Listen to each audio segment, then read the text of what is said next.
toda vez que você for analisar um conjunto de dados, você deve preocupar de fazer um diagnóstico prévio.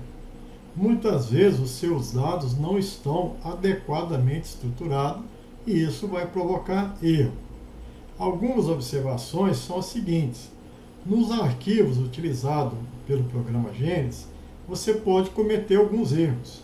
O primeiro, por exemplo, é o uso de cabeçalho para descrição de variáveis.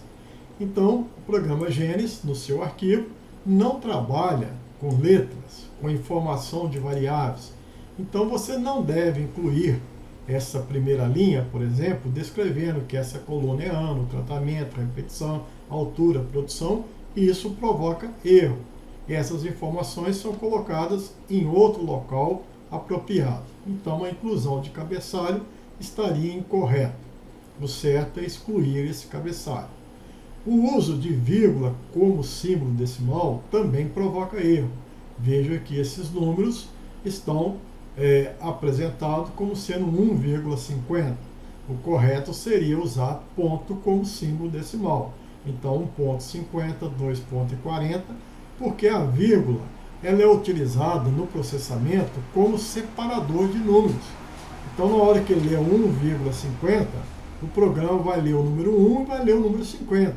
2,40 vai ser o 2 e vai imaginar que essa vírgula representa o espaço em branco. Por isso que é gerado o erro. Você não só deve ter o seu arquivo usando o ponto como símbolo decimal, como também configurar o seu computador para sempre usar esse ponto. Não deve deixar linhas em branco, especial no final do arquivo. Muitas vezes, quando você passa do Excel para um bloco de nota, você esquece e deixa algumas linhas em branco. Isso provoca erro.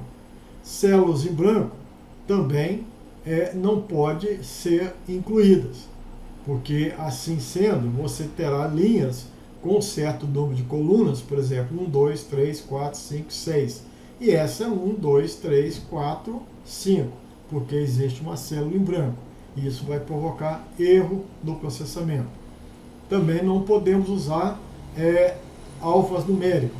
Por exemplo, você não pode usar T1, T2, T3, variedade A, variedade B. Você tem que usar código numérico, descrever como sendo 1, 2, 3, assim por diante. Deve ter descritores variando de 1 até N. Você não pode ter o ano, por exemplo, 2012, 2013, 2020. Né? Você tem que codificar o ano como sendo de 1 até o número máximo de ano que você tem. Se tem 10 anos, 1, 2, até 10.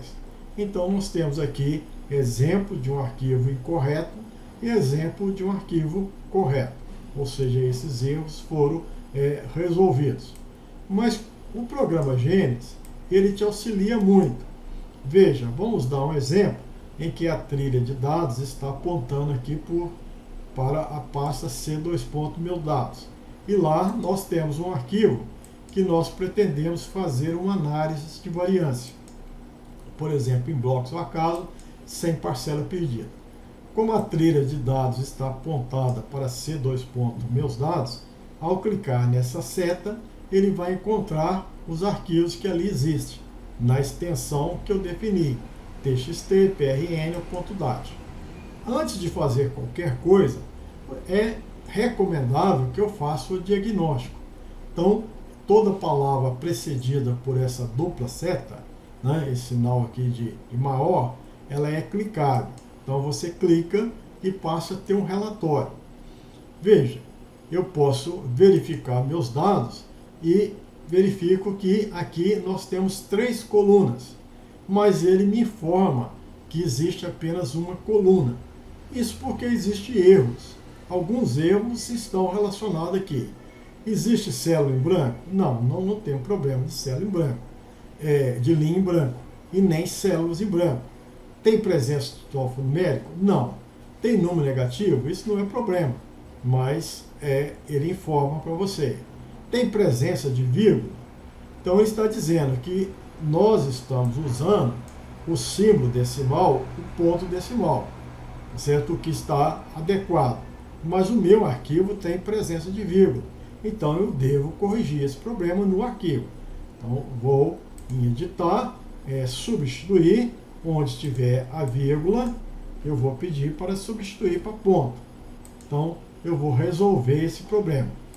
Vou salvar e, novamente, fazer a consulta, né, desse meu conjunto de informações. Então, eu vou perguntar se tem problema. Não existe mais problema de vírgula. Ainda existe, ele não consegue identificar 3 colunas, porque ele está percebendo que a separação entre uma coluna e outra está sendo feita por tabulação. E isso não é apropriado. Ele não enxerga essa tabulação. Ele não enxerga essa outra tabulação. Por isso que ele está enxergando uma coluna única. É como se esses números estivessem ligados. Para eu resolver esse problema, basta eu clicar nessa palavra, então, onde nós temos o problema. Se o problema fosse alfanumérico, eu ia clicar aqui. Se o problema fosse vírgula, eu clicaria aqui. Então, a presença de tabulação, ele está dizendo que existe problema e que basta eu clicar nesse ícone para resolver o problema. Então, eu cliquei nesse ícone e, a partir de agora, eu posso fazer novamente o diagnóstico e ele consegue perceber que tem 3 colunas e consegue perceber que não há mais problemas de linha em branco, célula em branco e tudo mais. Nesse caso específico, o meu arquivo de dados estará apto a ser submetido ao processamento. Então isso é importante. Eu tenho algumas informações adicionais aqui que você pode, por meio gráfico, verificar. Aqui a primeira coluna tinha apenas 2 classes, ela é concordante com a minha expectativa. A segunda coluna eu posso avaliar, é uma variável discreta, também tem 3 classes, a classe 1, 2 e 3, representada aqui pelo número de ocorrência 2 vezes, e posteriormente a coluna 3, que eu vou representar aqui, é uma variável contínua, e nós temos aqui as informações sobre ela.